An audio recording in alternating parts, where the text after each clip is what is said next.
No próximo dia 11 de setembro, fará 6 anos já do acidente envolvendo o ex-locutor do Tempo Ainda Top FM e DJ Daniel Dias. Refrescar a memória desse acidente, ele aconteceu no dia 11 de setembro do ano de 2015, aqui na Avenida Manuel Ribas, durante a madrugada. Daniel Dias dirigia o seu veículo HB20 quando foi atingido por um veículo Audi A3. Na época desse acidente, o condutor de 22 anos foi submetido ao bafômetro pela Polícia Militar, o qual acusou 0,85 miligramas por litro de ar, né, expelido ali no bafômetro. Então, trazendo pelo bafômetro que estava embriagado. A Polícia Civil do Estado do Paraná divulgou em outubro de 2017, 2 anos após o acidente, um laudo que comprovou que a velocidade do veículo que atingiu o carro de Daniel Dias estava a 135,58 km por hora na Avenida Manuel Ribas. Velocidade essa que é incompatível até mesmo com uma rodovia. Quem dirá numa avenida, assim como é aqui no caso de União da Vitória. Bom, Daniel Dias acabou ficando em estado vegetativo e depois de muitas idas e vindas, tivemos até a questão da pandemia no ano passado, quando era para acontecer esse julgamento, ela foi remarcada, agora tem data marcada para esta próxima sexta-feira. E para falar mais sobre esse assunto, sobre a situação em que se encontra o Daniel Dias, sobre como será esse julgamento, eu recebo aqui no estúdio o doutor Fioravante Bucneto, que está atuando como assistente de acusação pro bono, defendendo os direitos do ex-DJ, ex-locutor, aqui nosso colega de trabalho, Daniel Dias. Doutor, seja mais uma vez muito bem-vindo à Jovem Pan. Primeiramente, obrigado por ter aceito o nosso convite e trazer aqui a luz, né, trazer a lembrança de como foi esse fato triste aqui na nossa região e que agora teremos, enfim, o julgamento na próxima sexta-feira. Bom dia, doutor. Bom dia, Thiago. Bom dia a todos os funcionários da Jovem Pan União da Vitória. Bom dia aos ouvintes. Sempre é um prazer estar aqui. Hoje, infelizmente, é uma situação muito triste, né? Estamos chegando aí no primeiro julgamento, né? Que vai ser realizado na sexta-feira, que é o Tribunal do Júri, desse crime que aconteceu na Avenida Manuel Ribas há quase 6 anos atrás, como você mencionou agora, né, Thiago? Bom, doutor, então, como já ali o senhor já mencionou, esse será o primeiro julgamento, ou seja, não é um julgamento final, tudo será decidido agora nesta sexta-feira. Como que é o transcorrer dessa situação? Então, o processo do Tribunal do Júri, que são crimes contra a vida, né, ele é um processo diferente do que normalmente, ordinariamente, acontece no Poder Judiciário, né? O réu ele é denunciado inicialmente num processo que a gente chama de...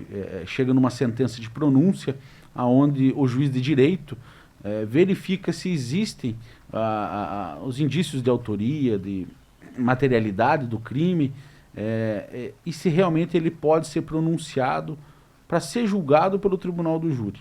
Então a gente tem um julgamento processual, que a gente chama, onde o juiz de direito verifica algumas condições e determina que esse julgamento vá ao Tribunal do Júri, né? O Tribunal do Júri, como a gente sabe, ele é um tribunal em que os juízes são pessoas da sociedade, né? Não vai ser o juiz de direito que vai decidir se esse réu é culpado, se ele é inocente, se foi crime, se não foi crime, né? Então, são pessoas aí que são da sociedade, que são os jurados, né? É formado o conselho de sentença. E aí agora, nesse julgamento de sexta-feira, é o primeiro julgamento de mérito mesmo, né? Onde vão ser lidas várias peças do processo, as provas que foram colhidas, vão ser ouvidas testemunhas novamente, vão ser demonstrados os laudos que estão lá no processo, os vídeos, enfim, ele é um processo um pouco diferente, mas hoje é o primeiro processo.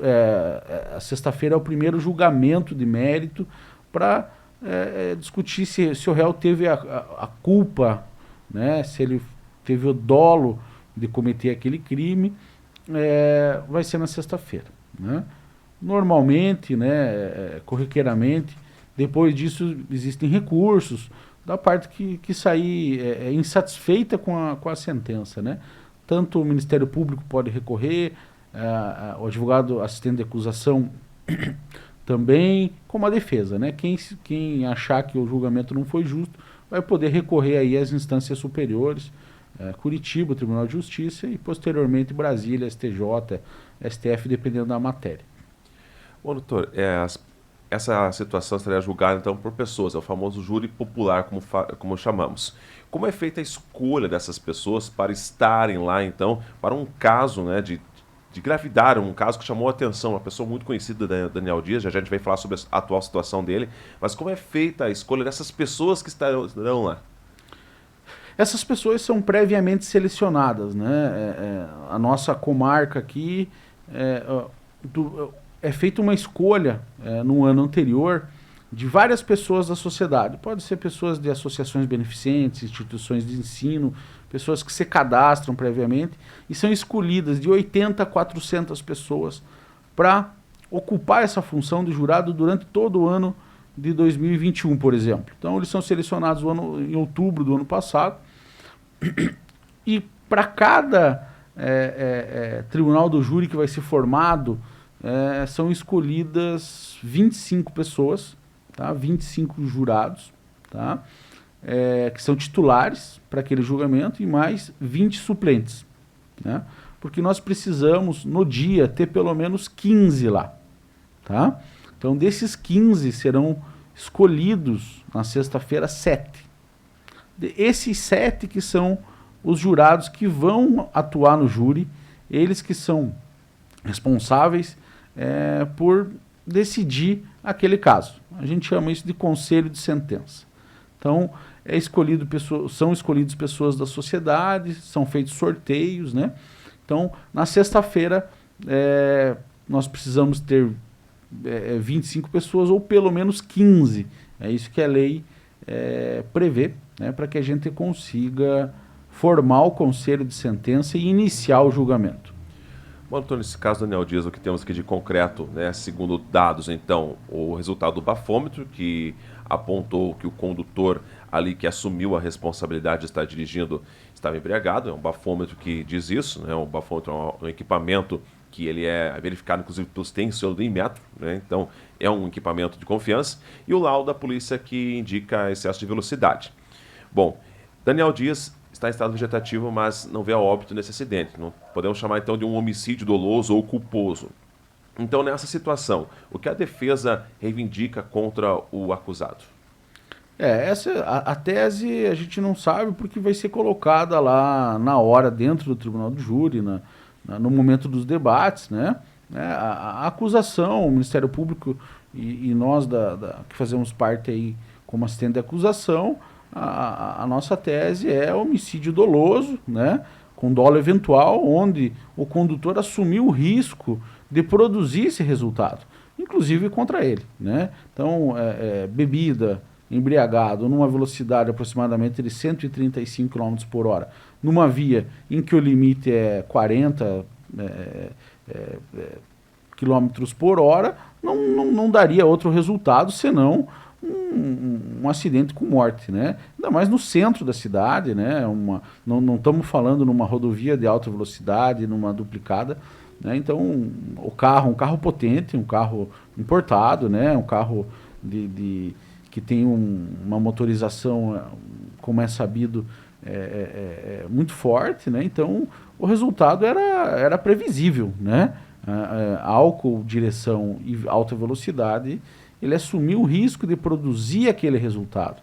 Então, isso é o dolo eventual, né, onde ele poderia, inclusive, ter morrido nesse acidente, né? Então, ele assumiu essa responsabilidade e a jurisprudência pátria, a doutrina, entendem que isso é um dolo eventual. Então, ele, assumindo esse risco, ele quis produzir o resultado. Então, essa é a tese que vai ser levada a plenário, né? Essa é a tese que já está no processo, e as provas que estão lá são muito claras com relação a isso, né? Então, é essa exposição que iremos fazer, juntamente com o Ministério Público. O Ministério Público é o autor da ação penal, então é o promotor de justiça que vai fazer a acusação formal, os aspectos técnicos, a materialidade, a autoria, a culpabilidade, e nós, como assistente de acusação, vamos estar lá para apoiar, para pegar alguns pontos detalhados do processo, né, trazer qual foi o resultado produzido, porque a gente acompanha a vida do Daniel, principalmente da irmã dele, que cuida dele 24 horas, né? Já desde meados de 2018, quando a gente assumiu o caso. Então, para trazer para os jurados essa realidade, né? Que o Daniel sim está condenado, né, a ficar preso numa cama e ter uma morte sofrida, lenta, né, em virtude desse crime. Muita gente acaba justamente perguntando isso. Como está o Daniel hoje? Como está a situação dele? O estado vegetativo dele?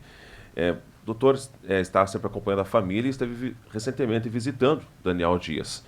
Qual é a real situação dele hoje, doutor? O Daniel está acamado, né, desde do acidente, só está vivo ainda pelos cuidados da irmã dele, da Cida, dos outros familiares, né? A Cida cuida dele 24 horas, ele precisa de auxílio para tudo, né? Então ele não tem os movimentos, perna, braços, se alimenta via sonda, tem dificuldade de engolir, de engolir a própria saliva, ele acaba se afogando em virtude dessas situações. A Cida transformou a garagem da casa dela num leito de UTI, ela dorme ao lado dele, então estive conversando com ela, ela falou, faz mais de 6 anos que eu não consigo dormir, né? Então hoje existe um home care lá do plano de saúde, né? O São Camilo proporciona um home care que tem técnicas de enfermagem, tem fisioterapeuta, tem fonoaudióloga, médicos especializados. Então, assim, dizer que ele está bem não tem como, né? Ele não agora, do que ele estava, ele está como que a gente vai dizer, dentro da realidade, é o melhor que ele pode estar, né? Então, a Cida sempre comenta que ele também tem algumas reações, né? Então, a gente não é da nossa área, mas tem alguns níveis de consciência, ele se emociona quando os amigos vão visitá-lo, né? Quando familiares estão lá, então pede para tentar engolir, para tentar fazer a saliva, para ele não se afogar, ele acaba respondendo. Mas isso são impressões que a gente tem, que a família nos passa, mas infelizmente é irreversível, né? Ele teve uma perda de massa encefálica importante, né? Então é uma situação complicadíssima. Bom, doutor, também sobre a situação do Daniel Dias, né? Precisa de cuidados 24 horas, né? E até hoje, os acusados nessa situação, os outros envolvidos, né, que produziram esse acidente, prestaram algum tipo de assistência para a família do Daniel? Não, nunca prestaram nenhum tipo de assistência, não ligaram, não simplesmente sumiram, né? A família até fica muito sentida com isso, né? A Cida sempre fala que eles nunca pediram recurso financeiro para auxílio, que apesar da simplicidade da família, eles sempre conseguiram dar conta aí das necessidades, mas não teve nenhuma ligação, nenhum auxílio, nenhum pedido de desculpas, um apoio, não teve aquele sentimento de humanidade, né? Simplesmente desapareceram. Bom, doutor, claro que isso aqui é bastante uma questão técnica, né? Toda a questão jurídica legal, mas falando popularmente, caso, né? A gente não está aqui fazendo nosso julgamento prévio, mas se condenado dessa situação, o acusado ele já sai detido, responde em liberdade, pode recorrer em liberdade, temos outras sentenças da justiça. Como que isso acontece caso haja essa punição confirmada? Então, ele foi preso em flagrante à época, né? Então, ele teve a prisão de flagrante confirmada e está respondendo o processo em liberdade desde aquela época, né? Com alguns compromissos de comparecer nos julgamentos, nas audiências, né?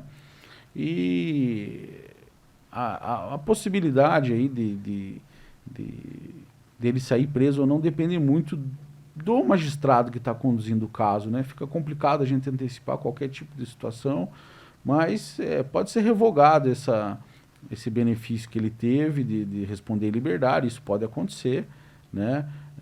Também pode acontecer de o juiz não dar o direito dele recorrer em liberdade, né? Isso é uma situação que vai ser decidida na hora, né? Depende muito se ele vai comparecer ou não ao julgamento, seja virtualmente, presencialmente. Isso pode influenciar nessa decisão. Agora, como ele respondeu o processo em liberdade, a nossa expectativa não é muito alta de que isso aconteça nesse julgamento, né? Bom, o julgamento acontecerá nesta sexta-feira. Estamos no momento ainda de pandemia ainda, mas pode ir assistir esse julgamento, esse júri? Vai ser fechado em virtude da pandemia, apesar de ser um julgamento público, né? Em conversas lá com a Justiça Estadual, eles vão disponibilizar um link no YouTube, né, para que as pessoas possam acompanhar. Só familiares irão acompanhar o julgamento lá. Foi limitado ao número de 10 pessoas só. Então,